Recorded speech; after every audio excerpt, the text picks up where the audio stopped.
Hola, buenas tardes a todos. Comenzamos una nueva tanda de entrevistas con autores, aquí desde Librería Merienda de Letras. Esta tarde tengo el placer de estar con José del Castillo.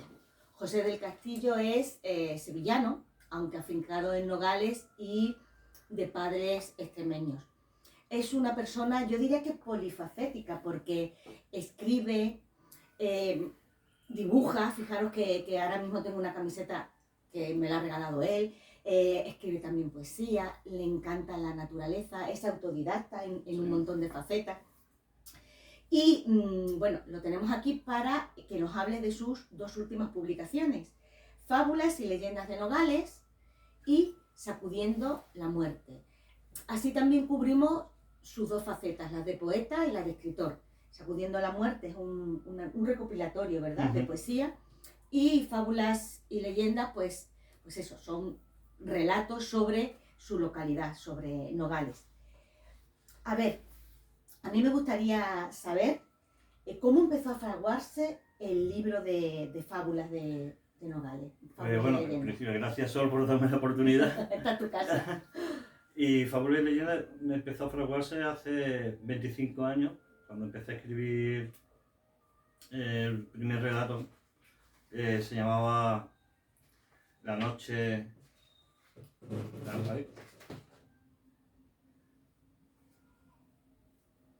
¿Cómo se llamaba?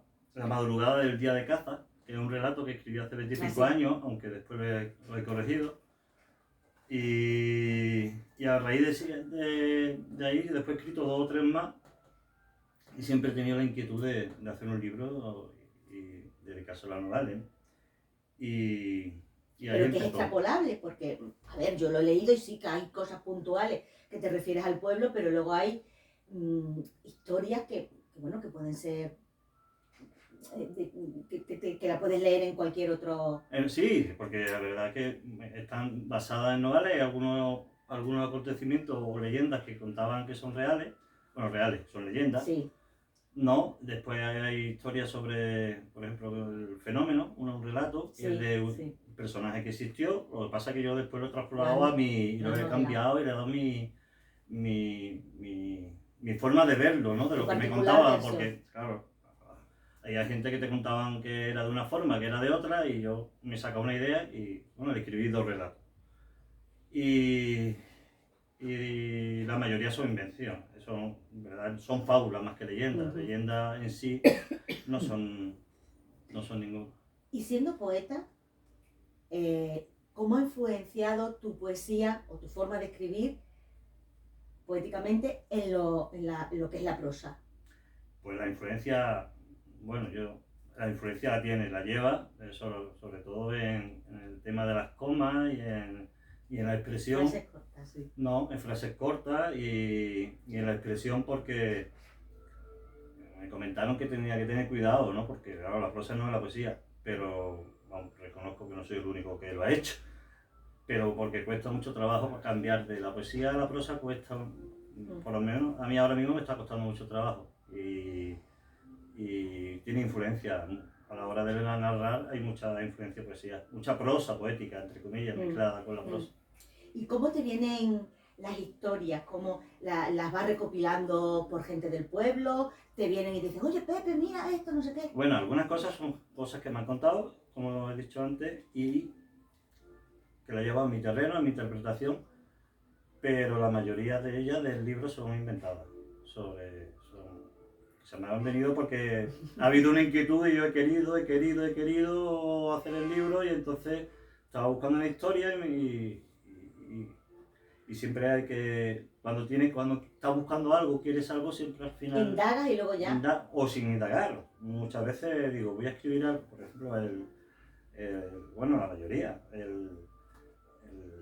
son, por ejemplo, el pasadizo. Bueno, que dice uno que había un pasadizo, pero yo lo he puesto mirando a la Sierra Monsalud, y otros dicen que el pasadizo era mirando a la torre de Miguel Semmero. Por lo tanto, yo le he dado mi ubicación. Después hay otro que se llama La Víbora. La Víbora es en una tierra que le dicen ermita, que hay restos de una ermita, pues decían que había allí una víbora cada uno te decía los metros que quisiera, que quería. Uno te dice 10, otro te decían 20, otro te decían 30 y que tenía bigote, y otro no tenía bigote.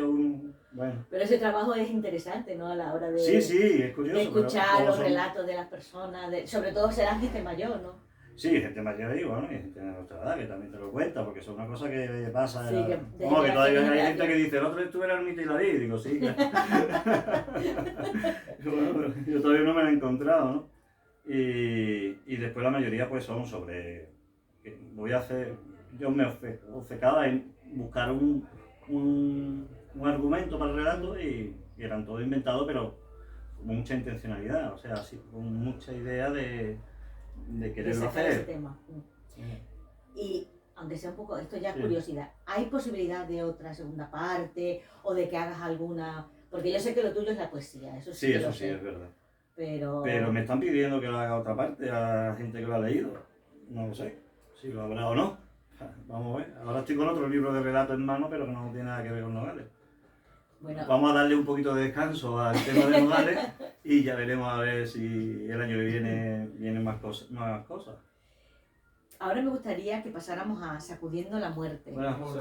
Hola, buenas. Hola, José. Sacudiendo la muerte es tu última obra poética, en la cual has recopilado 30 años de poesía relacionada con la muerte. ¿Cómo has hecho eso? A ver, porque ¿cómo vas seleccionando los poemas que más, en función a la muerte, a la idea? No, sí, selecciono en función, porque son todos los poemas relacionados en función a mi criterio sobre lo que más gusta a mí. No tiene una intencionalidad única, nada más que son poemas de la muerte, que se le sigo escribiendo a la muerte, pues escribo desde chico. Y ha sido una recopilación de los poemas que yo creo que he considerado mejores. De hecho, la recopilación, al principio llegué a tener 200 poemas y me quedé en 130, por ahí. Sí. ¿Y por qué todavía existe más. ¿Y por qué el tema de la muerte? Porque además es un tema, en fin, es un tema que hay gente que... Exactamente, un poco escabrosillo. Hay gente que... Bueno, escabroso porque no tiene por qué. Hombre, al principio es un tema penoso, ¿no? Cuando eres pequeño. Sí. Pero bueno, al principio fue un tema que siempre me llamó la atención desde chico. Desde que murió mi tío Aniceto, pues ahí ya empezó a llamarme la atención, y fue el año que hice la comunión, y ya empezó a mezclarse un tema. Después ya me empezaron a venir familiares cercanos también a morirse, prácticamente uno detrás de otro, y entonces ha sido un tema que siempre ha estado hirviendo dentro de mí. ¿Y hay una unificación de estilo en este libro? No, porque hay poemas que se leen de una forma muy sencilla, hay poemas que tienen un carácter más surrealista. No has modificado, no has tocado, por ejemplo, los primeros, sí. Son de 1990, esos no los modificas, los has dejado tal cual. No, modificar siempre los modifico. O sea, lo que pasa es que... el estilo. Pero no buscando el estilo, yo he buscado el poema. O sea, el poema para mí, la belleza que yo le encuentro al poema, y el significado también, ¿no? Y así pero no ha habido una modificación de estilo ni nada. Aquí hay poemas que son de una índole un poquito más surrealista, hay unos poemas de una índole más realista, y bueno, y después, bueno, hay de todo un poco, de estilo. Una cosa... Tanto en los relatos que he leído, la poesía, veo que siempre participan los animales. Está siempre presente en ti. Sí. Pero aparte también los aspectos inanimados, o sea, las cosas inanimadas. Tienes un relato a una mochila que a mí me ha parecido, digo, no, pero ¿cómo ha hecho este hombre esto tan la verdad que es muy bonito? La verdad que es una cosa que ha sido intuitiva, o de escucharle a mucha gente, lo de escribirle a objetos, ¿no? Y el otro día en Sevilla, que estuve con Rosa Díez, nos encontramos, charlando, nos conocimos porque estábamos comiendo uno de la mesa. Rosa Díez es una poeta sevillana, ya mayor, de una gran calidad, y empezamos a hablar, hablamos conversación, y ella decía que con 17 años, pues su padre le dijo no me acuerdo exactamente, pero vamos, que le escribiera un poema, un poema que le escribiera un objeto, que no me acuerdo ahora cuál era. O sea, que no es una cosa Sí, que lo haga yo solo, que es una Ya, cosa ya. que es una forma de... También es una forma de romper, de romper muchas veces, cuando por lo menos en la poesía, me ha pasado a mí, que tengo un libro, 100 divertimentos, que cuando no era capaz de escribir lo que yo estaba sintiendo, tenía que romper, tenía que sacarlo de alguna forma. Entonces lo que hacía era un poema que le escribía a cualquier cosa. Tengo un poema, por ejemplo, a una máquina de coser, tengo poemas a muchas cosas, ¿no? De hecho, me gustaría hacer un libro dedicado a objetos. Objeto. Sí. Y ya por último, no te quiero... cuando yo he leído Fábulas y Leyendas, sí que tienes una forma en algunos relatos, en algunas fábulas, como muy personal de escribir, es decir, no es un texto al uso, sino que parece que estás hablando con la persona y porque tal, porque cual, porque y vas Sí. enlazando. Esa forma de escribir es intencionada, ¿no? Sí, sí. No es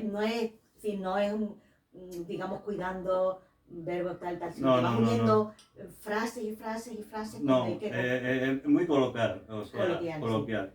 El Fábula y Leyenda, la verdad que es un coloquial, y muchas veces tan coloquial que el otro día una amiga que lo leyó y me dijo que le parecía como si las cosas que cuento me hubieran pasado a mí. A mí no me ha pasado nada de es ellas. que es como, más que lectura, es como si te estuviera hablando el libro, porque Sí. no sé qué, entonces vas leyendo y vas diciendo, bueno, pues parece que está José aquí contándome la historia Sí, sin ningún corsé. Me dio la curiosidad y me dijo, hay que ver, ¿eh? Son cosas que te han pasado a ti, ¿no? Y me dice, no, a mí no pasaron nada, todo inventado, todo es ficticio. Y bueno, también te da alegría que te lo digan porque Sí, eso quiere decir que les ha que llegado. que le ha llegado y se han identificado con ella. Pues Si queréis que lea un poquito. Claro, claro, venga. Ese, Venga, va. estáis comentando el que va a leer. Lo último. Bueno, los dos. Voy a leer un No, poquito pero de... lo último Sí. que decías, que Lo parecía de- que le había pasado a él. Sí. Fábula, sí, el de fábula que es de relato. Sí. Ah, vale. Es de relato. ¿Queréis que lea un poquito de fábula? Sí.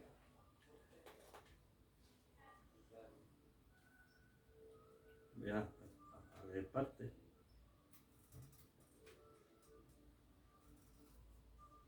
No lo tenía señalado, pero voy a leer. Venga. Nos identifica. La madrugada del día de caza. No, la de interview de la primera. La abuela Teresa había dispuesto unas camas para que mis hermanos y los primos durmiéramos arriba en el doblar. Era una de esas noches calurosas, de las que ni con las ventanas abiertas entraba algo de aire. Me costaba coger el sueño. Me asomaba al balcón para entretenerme. La calle se presentaba como un silencio grande. Alguna vez veía algún gato pasar, otra vez algún perro, pero esa noche ni pelea entre ellos se escuchaba. No paraba. No hacía otra cosa que levantarme y acostarme tranquilo, con mis pensamientos a flote. Qué bonito. La verdad que aquí, si os dais cuenta, hay mucha influencia poética. El ritmo que tiene. Si te para un poquito. Yo les remito a los vídeos porque José tiene un muro en Facebook y él sube tanto su poesía como Algún a relato. veces relatos y además lee los textos suyos. Así que si lo desean, es José del Castillo en Facebook, tienen el muro. Y muchísimas gracias por acompañarnos y hasta el próximo Encuentros con Autores. Venga, muchas gracias por escucharme.